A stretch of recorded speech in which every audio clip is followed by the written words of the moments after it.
oh, some guy smashed this girl 10 years ago or something and said, oh, I'm mad and hates me, or some girl in high school that I didn't think was pretty, so I didn't date her. Whoever just gets on the computer and just decides, oh, he's gay, he's this. I'm fine. Say what you want to say.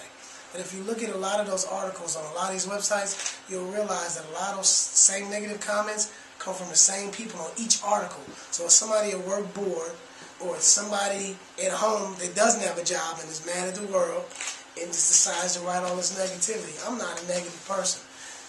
You know what, the message to all you people that want to say negative things or write negative things is, I hope it don't happen to you. Let me be a martyr. Let it just be me. I mean, because I know how it feels. I know that my son's 15 years old. He's a freshman, and he go on the internet and see people calling his dad gay or saying he's whack or, this and that. That's fine.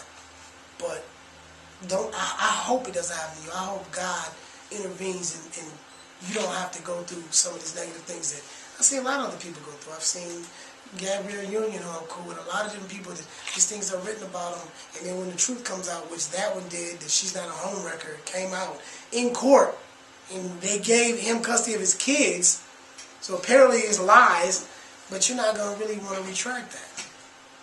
And that's just whack to me.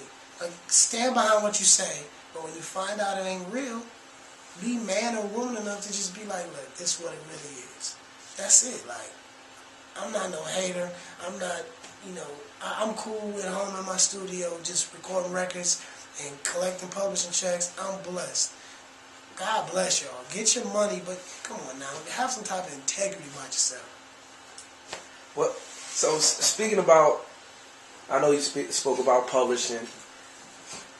The people want to know what's good with you, especially what's good with Next. When is the music coming out? Is it 2011, 2012? The people want to know, because there's still women out here that want to throw their panties. They want to know where you're performing at. They want y'all guys back together. They want you solo. They just want the whole gumbo. Well, we've been touring. It's crazy because music in America is kind of diluted. It's not real. I can't say real. I'll just say the kind of R&B and music that I was raised on and that I'm used to, I rarely hear on the radio. This new stuff, I'm cool with that. I have no problem. Things evolve. Things change. But when you go to other countries, you go to Japan, you go to, like I said, I was telling you, I just got back from Nigeria, Amsterdam, London. They really appreciate, that kind of music. So instead of selling out and trying to do, like, I know y'all out there have heard some artists that was good in their lane trying to cross over into the fast lane or the HOV lane, and they needed to get issued a ticket because they had no business trying to go over there. I'm not trying to go into somebody else's lane. With the Trey Songz, Chris Brown's, talented young cats, do you. I'm trying to stay in my lane and further my legacy in the kind of music I like to do. It's that simple. We've had 3 Next albums now. We had a deal. They let us out of our deal because it's business for us now. We're grown and we know how to make decisions and do different things. So it wasn't no beef. Matthew knows. It was family. He let us go. I've had a label, and I had a whole album done. With Matthew? Oh, no, with Draper, Tony Draper. Okay. He's like my brother, so, relationships. He called me one day, he's like, I want to give you a label. I'll give you 100 stacks, I want to do this, it was like, what? For my pocket, not like, and a budget. Flew me out to Miami, did a whole album, it was Mario Winans produced on it, the Flip Tones, and Pierre Maduro. So I've been working, but then a lot of times I'll get a call and an artist might have been in the session like, I want that record for my album. And I have certain friends in the industry like Q from 112, Lloyd's like my little brother. There's certain people that'll call me like, I want this record. So I've been slanging records too. And then we had, those hackers from Germany, like DJ Stoll and DJ Airhunt. They was hacking in the publishing companies' email and servers, hacking in managers, labels, everywhere.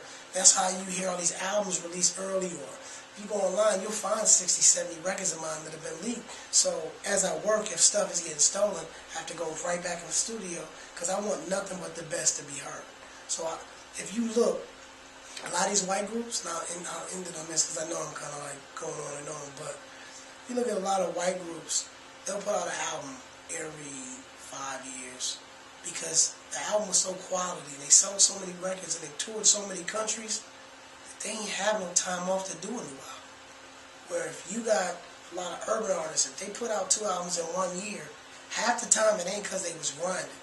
People ain't selling records, especially in the urban side, like they was. So if you drop the album, you know, nothing against it because you get on your hustle, but if you drop the album and you come right back around and you drop another one real quick, that's because you're popular in your own people's minds, and you want that tour money, and you want to take that spark you might have had from the album before that might not have sold like you wanted it to make moves and grow more, which I respect, and that's the kind of climate we in.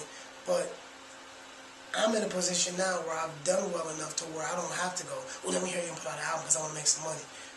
Next, we tour all over the world, luckily, because God has blessed us to have some pretty big records.